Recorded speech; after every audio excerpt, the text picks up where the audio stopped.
11 de setembro de 2001. 4 aviões mudam os Estados Unidos e o mundo para sempre. 19 homens munidos de facas alfa desfecharam um golpe estarrecedor da maior superpotência do planeta.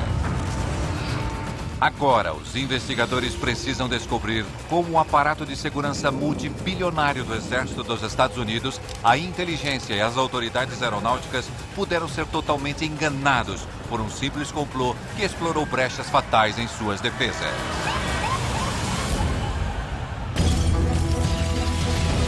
Desastres não acontecem simplesmente. Eles são causados por uma cadeia de eventos críticos. Descubram as decisões fatídicas nos segundos finais antes do desastre. Segundos fatais. 11 de setembro. Estados Unidos. Nova York. Base aérea de Griffiths. 11 de setembro de 2001. 7 horas da manhã. A América se prepara para a guerra. A Operação Guardião Vigilante simulará um ataque vindo das fronteiras da nação. Temos exercícios periódicos de defesa aérea. Podem chamá-los de jogos de guerra. O coronel da Força Aérea Bob Marr é chefe do setor nordeste da defesa aérea. Ele é responsável por 2,5 milhões de quilômetros quadrados de espaço aéreo, cobrindo Washington, capital, e Nova York no leste, passando por Chicago no centro do país. Praticamos todos os nossos procedimentos para estarmos bem preparados se tivermos de ir para a guerra. Marr não sabe que forma o treino de hoje tomará. Sua equipe terá de estar pronta para lidar com qualquer ameaça concebível vindo de fora dos Estados Unidos. A 400 quilômetros dali, 5 passageiros estão fazendo check-in no aeroporto Boston Logan. Eles estão no voo 11 da American Airlines para Los Angeles. Uma varredura automática seleciona 3 homens para a investigação adicional, mas os 5 passam pela checagem sem incidentes. O voo 11 da American Airlines será um dos mais de 5.000 voos comerciais nos céus nas próximas horas. E o homem responsável por mantê-los na linha é Ben Sliney. Ele trabalha com o controle do tráfego aéreo há 30 anos, mas hoje é seu primeiro dia como gerente de operações nacionais da Administração Federal de Aviação. Fizeram-me responsável pelo espaço aéreo do país. Estava me sentindo muito bem no primeiro dia naquela posição. 7h59 da manhã. O voo 11 da American Airlines sobe aos céus de Boston. Sua rota para Los Angeles o levará para o oeste. Cuidando da classe econômica está a comissária número 3, Betty Ong. Com apenas metade da capacidade de passageiros, a viagem deverá ser bem tranquila.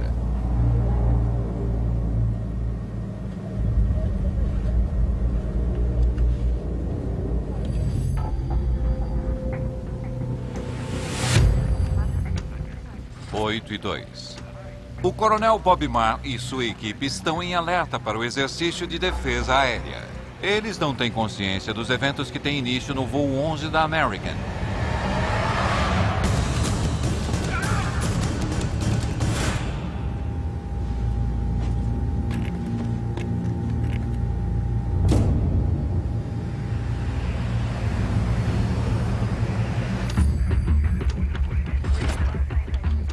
Minutos depois da decolagem.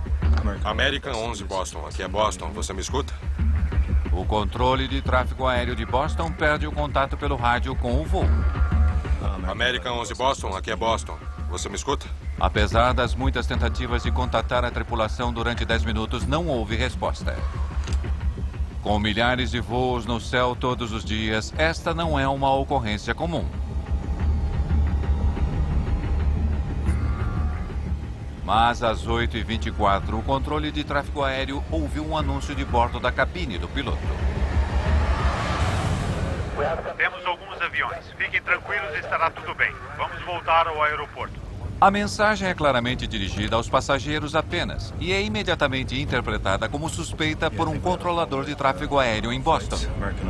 American 11? 8h28. O relato chega para Ben Sline. Nossa experiência com sequestros nos diz que eles acabam bem e eu não estava muito apreensivo com o fato de ter ocorrido 8h34. A bordo, Betty Ong, em desespero, conseguiu contato com sua companhia aérea, chamando o centro de reservas em Raleigh, na Carolina do Norte. Meu nome é Betty Ong, sou a número 3 no voo 11. Estamos sendo sequestrados. Alguém pode chegar ao cockpit? Não. O cockpit não atende o telefone e a porta está trancada. Não sabemos quem está lá. E as comissárias número 1 e 5 foram esfaqueadas. 8h35. O avião não está respondendo aos controladores de tráfego. E nos últimos minutos ele foi desviado de sua rota para Nova York. No Centro de Controle de Tráfego Aéreo em Long Island, Dave Bottiglia cuida do setor 42 do espaço aéreo de Nova York. Eu disse, hoje vai ser um belo dia. O setor 42 não é movimentado em dias bonitos. Assim que me sentei, o centro de Boston chamou e disse, American 11, atenção, eles acham que estão sendo sequestrados. Mas os sequestradores desligaram o transponder do avião, o que significa que Bottiglia desconhece sua altitude e velocidade. Ele tem apenas o blip básico do radar. Nós os rastreávamos. Ele estava indo na direção de Kennedy, mas saiu do curso e era a única coisa que sabíamos. 8h38 da manhã. Nervoso com o silêncio do rádio, outro controle chamou o setor nordeste de defesa aérea do Exército. Foi solicitada assistência militar? Sim, estamos tentando chegar a F-15. Sim. Você quer o F-15 fora? Sim, F-15 fora de Otis. A solicitação é tão incomum que chega ao Coronel Marr. O militar pensa que faz parte do treinamento que eles estão esperando. É muito raro para o controlador pedir assistência militar. Normalmente teriam de passar pela linha de comando da Administração Federal de Aviação. O pedido de ajuda de um controlador de tráfego aéreo pode ser irregular, mas Marr leva muito a sério. Nós agimos imediatamente, colocando os caças da base da Guarda Aérea Nacional de Otis em alerta.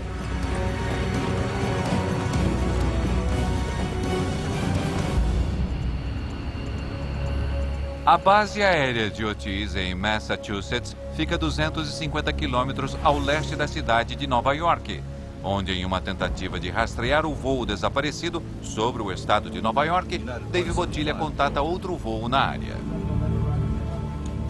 Por favor, mude o transponder. Perguntei se eles haviam visto um voo da American à esquerda e eles disseram que o tinham visto, mas não mais.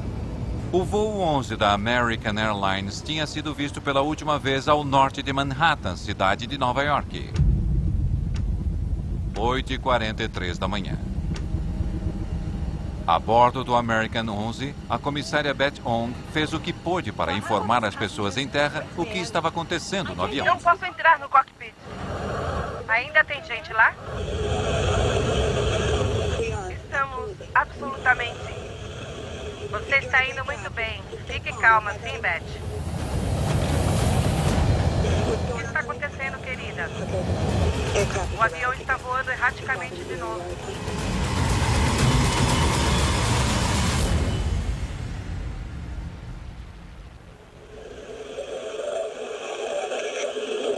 Beth, fale comigo.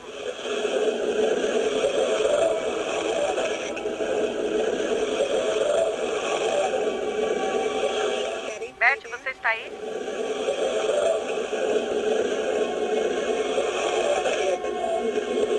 Eu acho que a perdemos. 8h46. Voo 11 da American Airlines se choca contra a torre norte do World Trade Center. atingindo o edifício entre os 93º e 99º andares. 8h50. 4 minutos após o impacto. No centro de comando da Administração Federal de Aviação, Ben Sline ainda não tem ciência do que aconteceu em Nova York. Um dos oficiais de ligação me disse que a CNN estava noticiando que um avião pequeno tinha se chocado contra o World Trade Center. Pode pôr na tela para mim? Estamos vendo uma imagem muito perturbadora. Aquele é o World Trade Center. Notícias não confirmadas esta manhã. O que vi foi um grande incêndio. E na minha cabeça eu sabia que não podia ser um avião pequeno. No meu íntimo, havia uma sensação ruim pelo que eu estava vendo.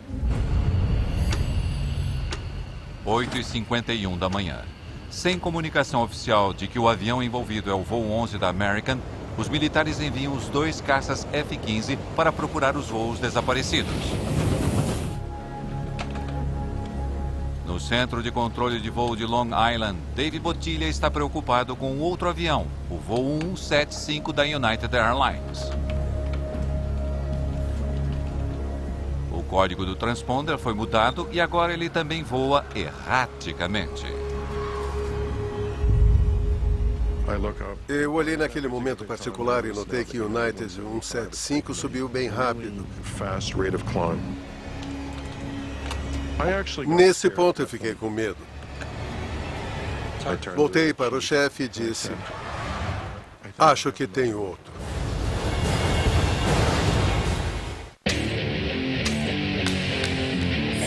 O corpo é inviolável.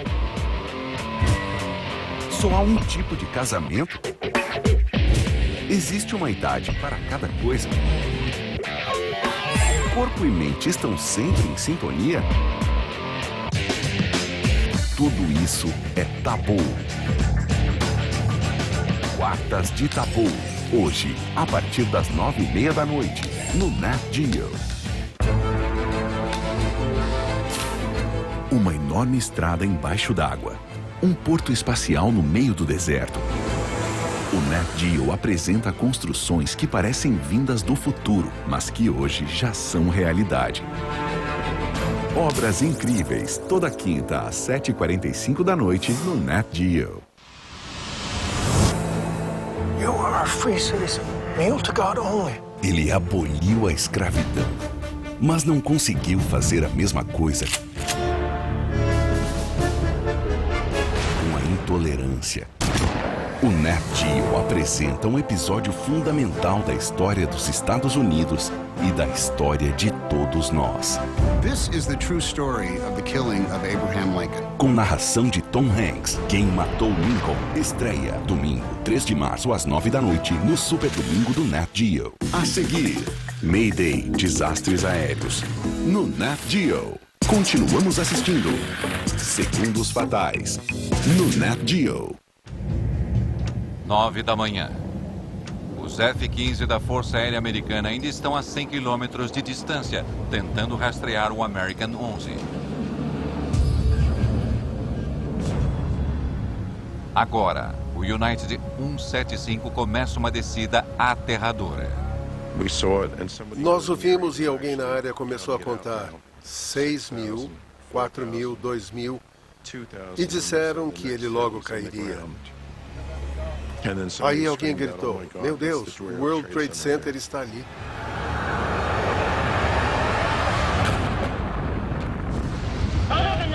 Outro avião acabou de se chocar com o edifício. Voou para o meio dele. Explosão. Meu Deus. Está no meio do edifício. Às 9h03, o voo 175 choca-se contra a Torre Sul.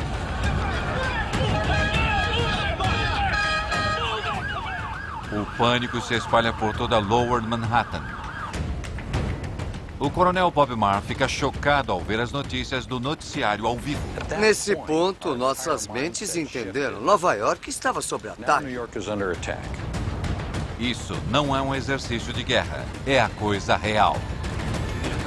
Ele envia os F-15 direto para Manhattan. Qualquer que seja a altitude para chegar à cidade, para mim está bem. Só quero que ele chegue àquela área. 9-4. No centro de comando da Administração Federal de Aviação, Ben Sline, em seu primeiro dia como gerente de operações nacionais, enfrenta um desafio inimaginável. Agora, todos os aviões no céu estavam se tornando suspeitos para mim.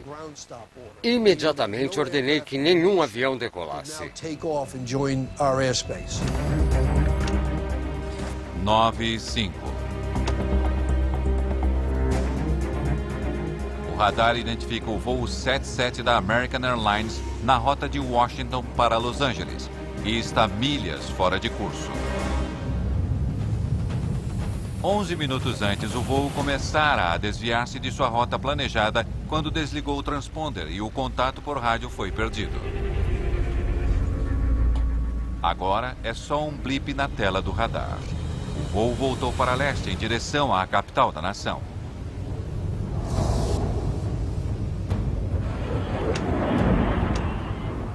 Os caças F-15 chegam a Manhattan. O cenário é de devastação.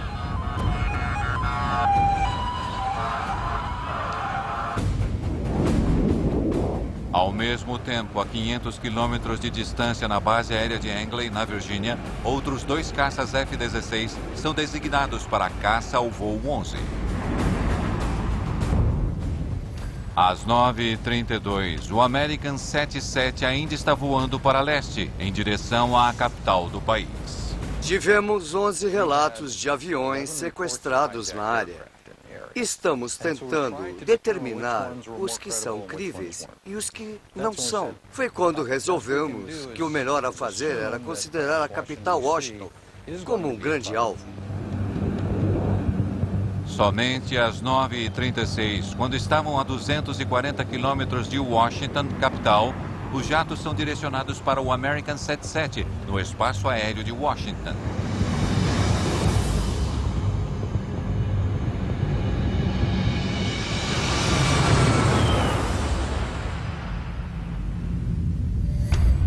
9h37 da manhã. Meu Deus, meu Deus. Estamos com imagem ao vivo de Washington e a fumaça saindo do Pentágono.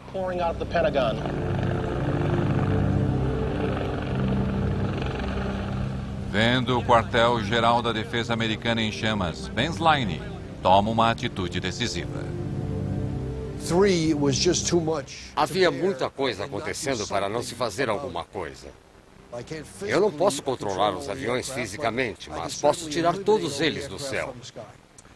Aqui é Ben Sline, chefe do controle. Foi aí que dei ordens para o pouso de todas as aeronaves próximas a aeroportos, independentemente de seus destinos.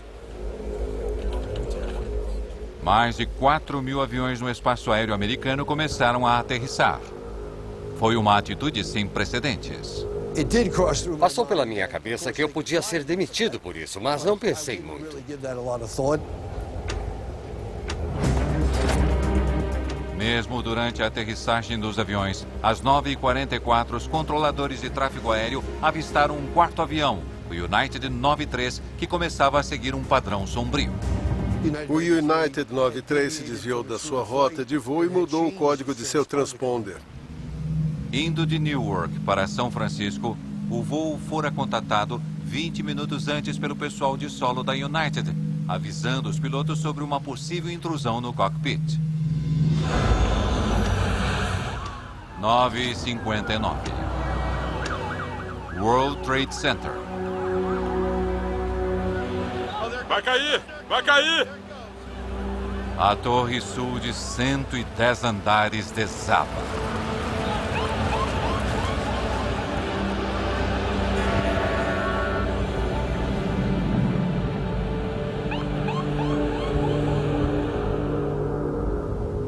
E os controladores de voo agora tentam descobrir se o United 93 foi sequestrado. Havia sempre a possibilidade de uma falha elétrica no United 93 e de o avião estar tentando chegar a um aeroporto para aterrissar sem comunicação. Sline só pode rastrear o avião se ele aparecer indo em direção da área de Washington, capital. Os F-16 da Força Aérea Americana correram para montar uma patrulha defensiva sobre a capital da nação.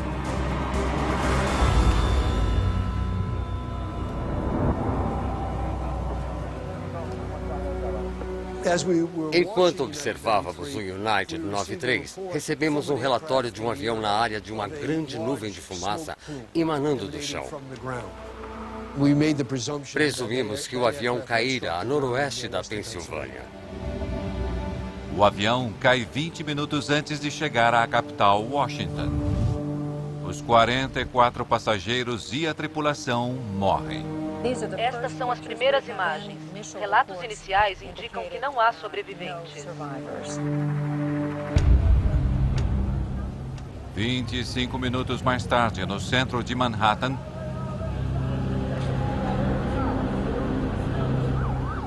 a torre norte do World Trade Center desaba.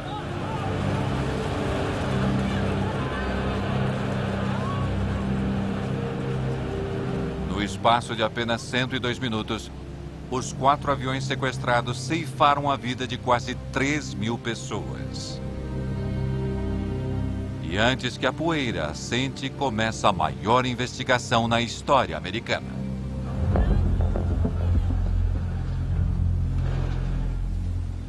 Há milhares de pistas para a equipe de contra-terrorismo do FBI perseguir. Evidências se espalham por 3 locais de acidentes.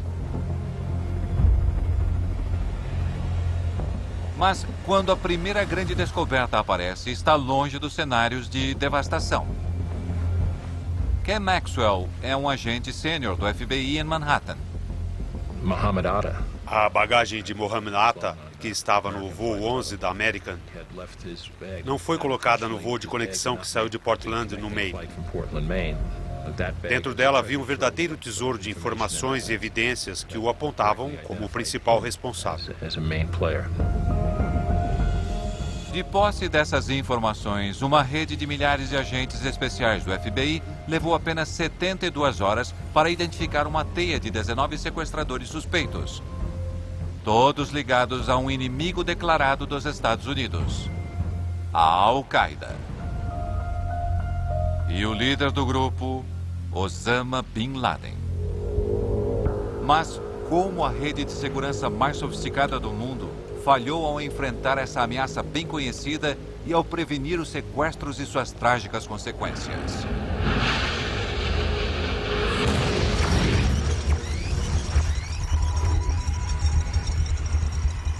Agora, recordando os eventos e mergulhando fundo nas investigações, podemos revelar uma lista de erros que deixaram os Estados Unidos totalmente à mercê do ataque mais devastador em solo americano na história do país. Um ano após os ataques, o presidente George W. Bush cria a Comissão de 11 de Setembro. Today I sign an act of Congress authorizing a national commission to investigate the events of September the 11th. Como conselheiro sênior da Comissão de 11 de Setembro, John Farmer é designado para investigar os eventos daquele dia em detalhes periciais. Ninguém pode trabalhar no cumprimento da lei tanto tempo quanto eu sem estar profundamente afetado pelo 11 de setembro. Lembro-me de ter pensado no fim daquele dia o que aconteceu. E essa pergunta realmente me assombrou.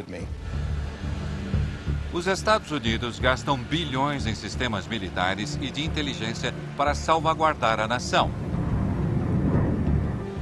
E cabe a John Farmer questionar se esses sistemas poderiam ter impedido os conspiradores de 11 de setembro. Final de 1999. Quase 2 anos antes do ataque, as operações de vigilância da CIA no Iêmen demonstraram que 2 dos sequestradores, Al-Midar e Al-Hazmi, tinham fortes ligações terroristas. O telefone da família de Midar foi interceptado e havia sólidas informações ligando Midar à Al-Qaeda e Hazmi a Midar. Janeiro de 2000. Alguns meses mais tarde, a CIA descobriu Midar em Dubai. agentes invadiram seu quarto de hotel.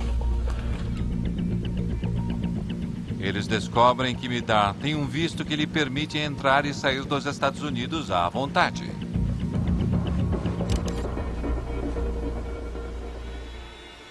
Em poucos dias, seu rastreamento os leva a Kuala Lumpur, na Malásia, onde um dos homens é fotografado em uma reunião da Al-Qaeda.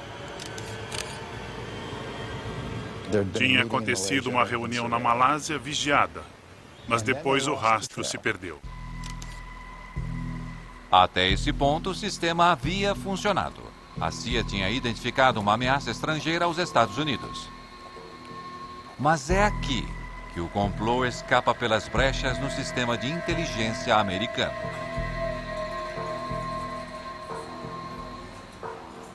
Se Al-Midar usa seu visto para operar em solo americano, cuidar dele se torna responsabilidade do FBI. Mas até que Midar esteja nos Estados Unidos, a CIA mantém um interesse exclusivo nele e não compartilhará detalhes sigilosos desse caso. Essa falta de comunicação entre as agências não é um descuido, é uma questão de política. Havia um muro, chamado muro, onde os agentes envolvidos na coleta de informações eram separados dos agentes envolvidos no cumprimento da lei. Antes de 11 de setembro, o muro é onde as evidências reunidas pela vigilância da inteligência ou espionagem são consideradas inadmissíveis em um tribunal americano. Na verdade, o muro se tornou uma desculpa para não partilhar informações. Fevereiro de 2000. 19 meses antes dos ataques de 11 de setembro, Al-Midar e Al-Hazmi vão morar em um apartamento em San Diego, na Califórnia. A CIA está ciente de que Midar e Hazmi estão no país, mas não está monitorando os movimentos precisos dos homens. Isso seria função do FBI, mas o órgão sequer sabe que os dois estão nos Estados Unidos. E por mais de um ano, os dois se locomovem sem restrições pelo país.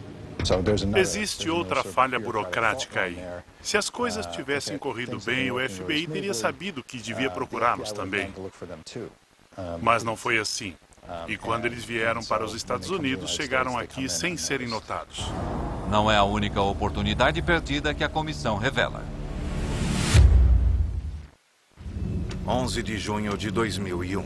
3 meses antes dos ataques de 11 de setembro, um ponto crítico surge em uma reunião entre a CIA e o FBI, analisando ataques terroristas prévios. Agentes da CIA mostram a seus colegas do FBI fotografias de ligações da Al-Qaeda que incluem Al-Midar. O FBI quer saber mais. Por causa do muro. Certas coisas não foram ditas ao FBI para a grande frustração de seus agentes. Embora indivíduos dedicados vejam uma ameaça, os sistemas existentes tornam quase impossível para eles combaterem-na efetivamente. Existe um e-mail famoso enviado por um dos agentes do FBI dizendo: em dado momento haverá corpos nas ruas. E nesse momento ninguém ligará para aquele muro, só vão saber que não fizemos nada. 28 de agosto de 2001. 14 dias para o desastre. As próprias fontes do FBI lhes falam da possível ameaça de um ataque da Al-Qaeda e a agência conduz sua própria investigação. Sabíamos que alguma coisa estava sendo planejada pela Al-Qaeda e que havia células operativas. 2 homens com ligações conhecidas como Al-Qaeda estão nos Estados Unidos, mas a CIA não partilha as informações que tem sobre eles. Sem nada para prosseguir, a caçada do FBI pelos dois é apenas uma em centenas de caminhos investigativos e tem apenas um agente alocado para ela. Al-Midar e Al-Hazmi não são encontrados. Saber que essas pessoas estavam residindo nos Estados Unidos deveria ter sido de grande interesse investigativo para o FBI. 11 de setembro de 2001, 2 horas antes do desastre. 5 homens embarcam no voo 11 da American Airlines com destino a Los Angeles. 3 deles são escolhidos pelo sistema de pré-verificação assistida por computador ou CAPS. O algoritmo computadorizado que usa fatores como idade, nacionalidade e registro de viagens para identificar indivíduos de alto risco potenciais. Se um passageiro é selecionado pelo sistema CAPS para fiscalização, isso envolve, na hora, uma verificação mais profunda, questionando o seu itinerário, para onde está indo e o que a sua bagagem contém. Nenhum dos sequestradores está na lista da Administração Federal de Aviação, que impediria que algum deles embarcasse. E vários sequestradores entraram no avião portando facas OLFA, ou levando-as na bagagem de mão. Havia regulamentos sobre o comprimento da lâmina. Se tivesse menos de 10 centímetros, por exemplo, não seria considerada necessariamente uma arma perigosa. Nos 45 minutos seguintes, mais 14 sequestradores embarcam em mais 3 voos em cidades do Nordeste americano. 3 deles são selecionados pela CAPS e vários sequestradores também portam facas. Mas todos eles obtêm autorização para embarcar. É preciso entender que os procedimentos em vigor não consideravam sequestradores que tentariam destruir a aeronave. Previamente, sequestradores tinham dominado voos comerciais para barganhar uma posição, não para missões suicidas. Ninguém está preparado para um ataque aéreo mortal. E uma vez embarcados, foi simplesmente uma questão de tomar os aviões. –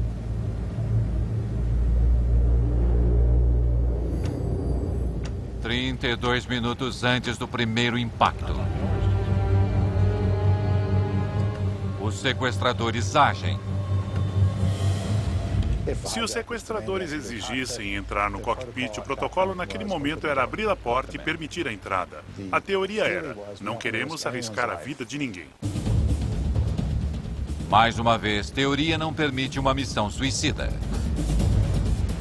Os 19 sequestradores tomam 4 jatos de passageiros e os transformam em mísseis guiados. A partir desse momento, não há nada que a linha aérea ou o controle de tráfego aéreo possam fazer para detê-los.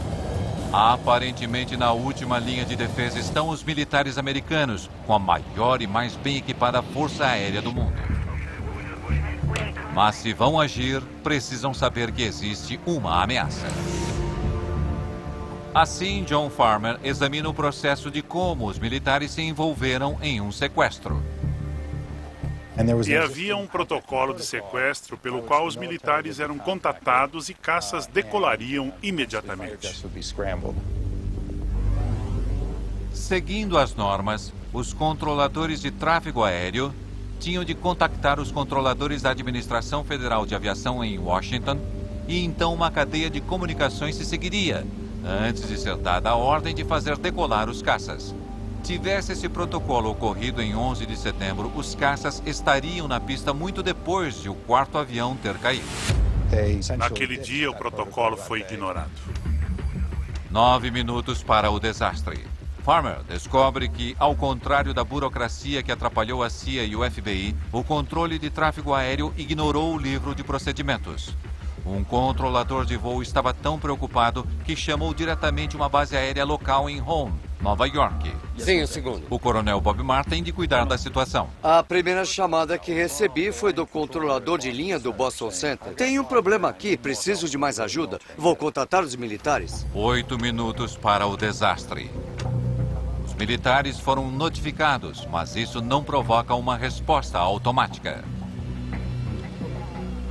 Marr ainda requer uma ordem de um oficial superior antes de proceder à decolagem de aviões. As ações imediatas ditadas pelo rápido raciocínio do controlador de voo bateram no muro da burocracia militar. Eu tiro o chapéu para ele, que tomou uma iniciativa que não se refletiu ao longo da cadeia mais tarde. Marr espera por uma autorização. Minutos mais tarde, ele fala com seu superior imediato e os dois concordam em que não podem mais esperar. A ordem para mandar os aviões chegou de Nova York. O comandante na sala disse: conseguirei a autorização dos superiores mais tarde. Precisamos agir agora. Segundos para o desastre. Marr ordena a decolagem de 2 jatos. Desde o fim da Guerra Fria, a força de pronta resposta dos Estados Unidos foi reduzida. Apenas 4 jatos estão de prontidão para defender metade da costa leste americana. Os mais próximos estão na base aérea de Otis, em Cape Cod, Massachusetts, a 250 quilômetros da cidade de Nova York. Enquanto o primeiro avião de passageiros voa para o World Trade Center, os pilotos ainda estão esperando pela ordem de partir. Os F-15 só decolaram de Otis 7 minutos depois que o primeiro ataque aconteceu. Farmer, então, examina como os militares respondem aos ataques que se desenrolam minuto a minuto. O que ele descobre é extraordinário. Mesmo depois do primeiro impacto, nenhuma autoridade sabia que foi o American 11 que se chocou contra a Torre Norte. Continue levando os caças para Nova York o mais rápido possível. Certifiquem-se de que a Administração Federal de Aviação mantenha toda a rota livre. Se o acharmos, nós o interceptaremos. Mesmo se ainda estivesse no ar, encontrar o American 11 seria um problema.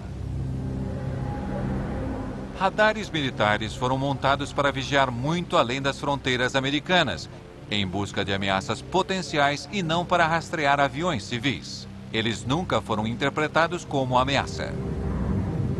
Por isso, qualquer piloto procurando um jato de passageiros teria de ser guiado pelos controladores de tráfego aéreo civis.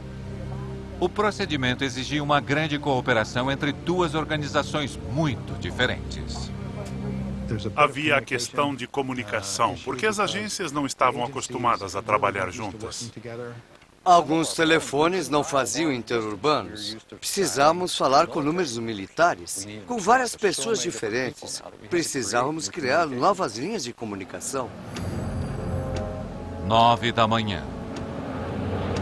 Os 2 F-15 se aproximam da cidade de Nova York.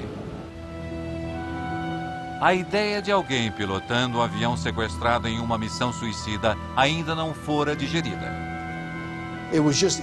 Era inconcebível que um avião fosse chocar-se deliberadamente com um edifício. Por isso, continuamos tentando localizar o voo.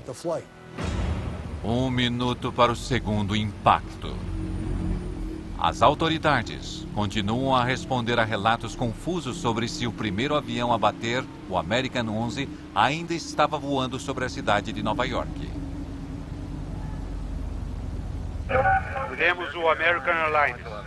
Airlines 11. Creio que está a leste de Nova York. Eles acharam que o tinham encontrado. Pensaram que o tinham localizado sobre o rio Hudson e então desapareceu. Os caças F-15 ainda estão ao longo da costa procurando um avião que não existe mais. E agora, o segundo avião de passageiros sequestrado, o United 175, está prestes a se chocar contra as Torres Gêmeas.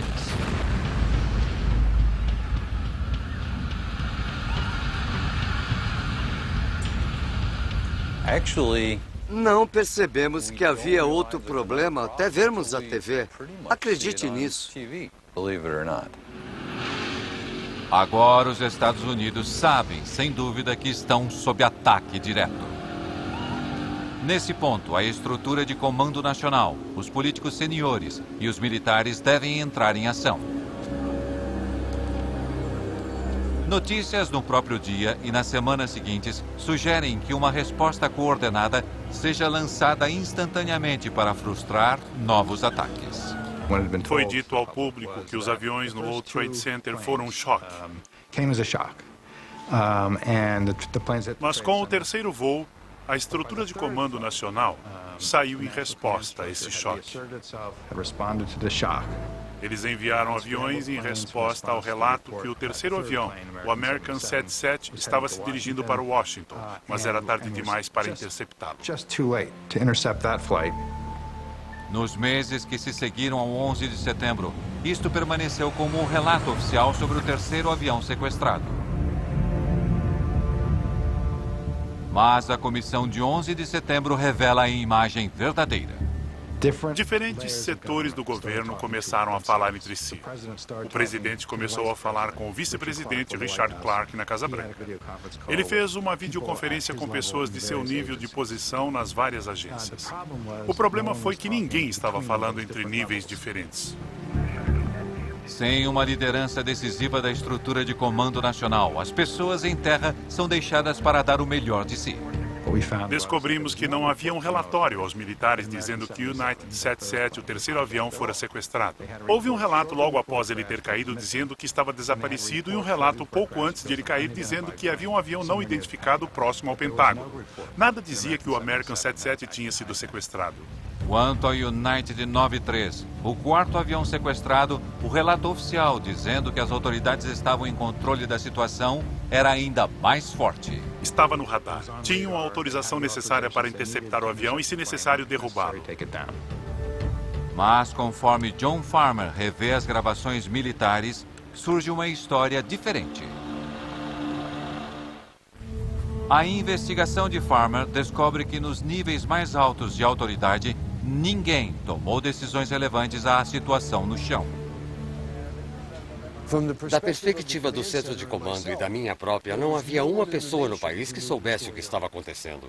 A verdade sobre aquele dia é que a estrutura do Comando Nacional foi irrelevante em um período de tempo crítico. A verdade terrível de 11 de setembro é que as únicas pessoas que fizeram a diferença foram os civis da linha de frente, o controle de tráfego aéreo, os tripulantes e passageiros a bordo dos aviões sequestrados. A última linha de defesa.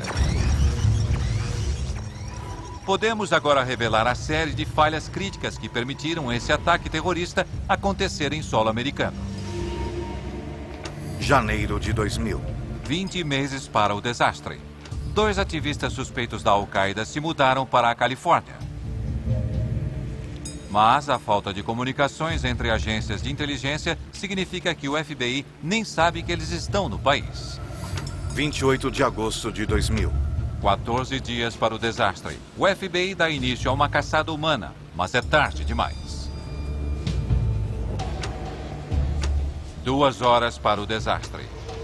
Em 3 aeroportos diferentes na costa leste dos Estados Unidos, 19 sequestradores embarcam em voos. Alguns são selecionados para uma investigação mais completa, mas todos são autorizados a embarcar em seus aviões com armas facilmente à mão. 32 minutos para o desastre. No voo 11 da American, os sequestradores usam as armas para assumir o controle do avião.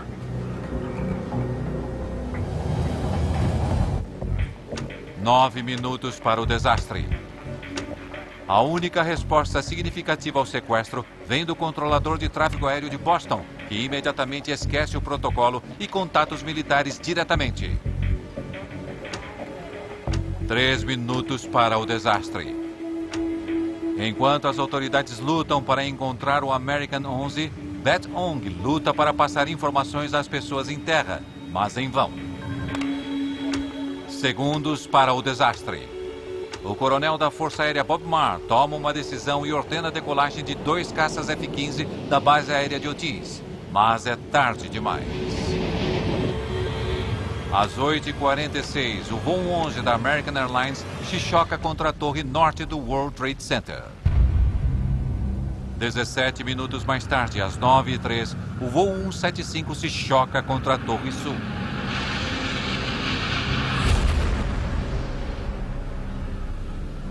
E o voo 77 cai no Pentágono às 9h37, 51 minutos após o primeiro impacto. A única coisa que detém os sequestradores do voo 93 da United Airlines é o esforço heróico dos passageiros e tripulantes. Sua luta termina com a queda em um campo perto de Pittsburgh às 10h03.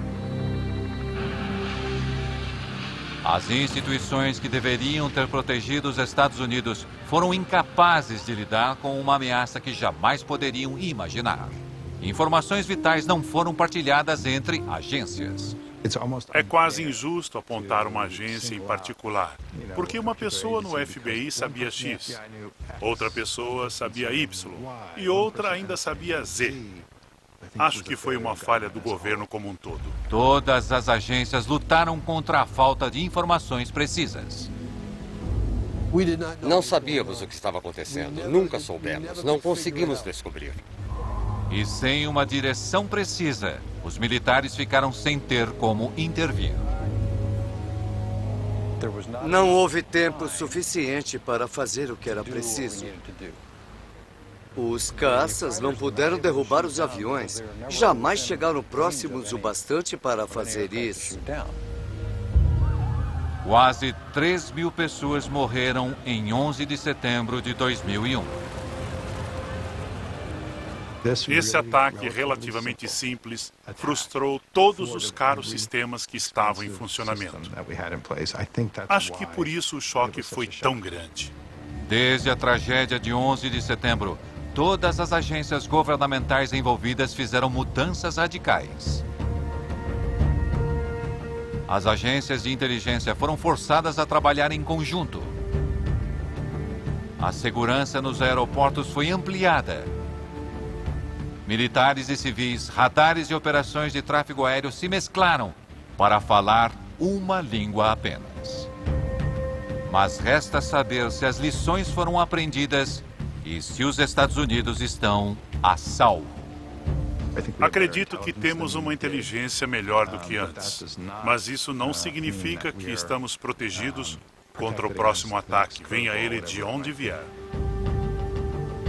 Versão Marshmallow São Paulo.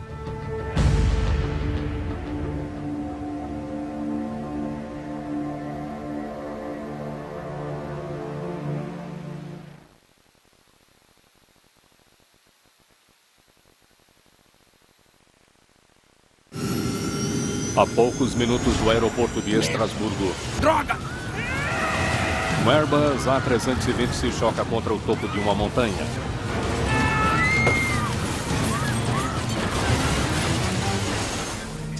Delta Alpha, qual a posição? Há sobreviventes. E entrei em pânico porque vi que ia morrer queimado. Mas eles ainda correm um grande perigo. Está muito frio. E o que eles não se dão conta é que ninguém sabe onde eles estão. Eles poderiam estar em qualquer lugar aqui. Podemos esperar que isso aconteça na selva ou numa floresta tropical, mas não numa área densamente povoada. Antes que os investigadores possam começar a investigar o que causou o acidente do voo 148 da Air Inter, eles precisam primeiro encontrar o avião.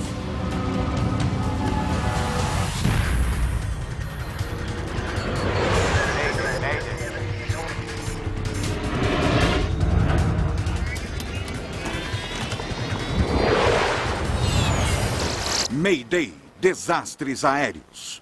Esta é uma história real baseada em relatórios oficiais e relatos de testemunhas. Fora de curso. 20 de janeiro de 1992. O voo 148 da Air Inter partiu de Lyon, França. 124, 95 décimos, obrigado. O comandante Christian Eke e o copiloto Joël Cherubin são pilotos experientes com mais de 12.000 horas de voo entre eles.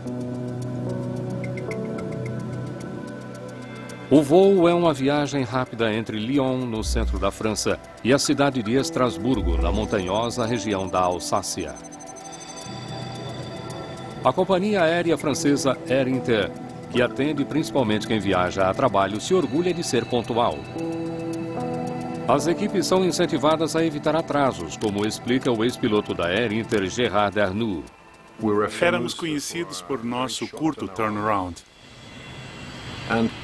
E quanto mais rápido voássemos, melhores eram os nossos salários.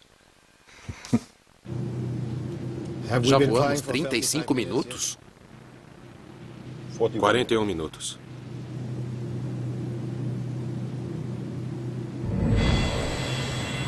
A tripulação está pilotando um Airbus A320, um dos aviões comerciais com a tecnologia mais avançada do mundo.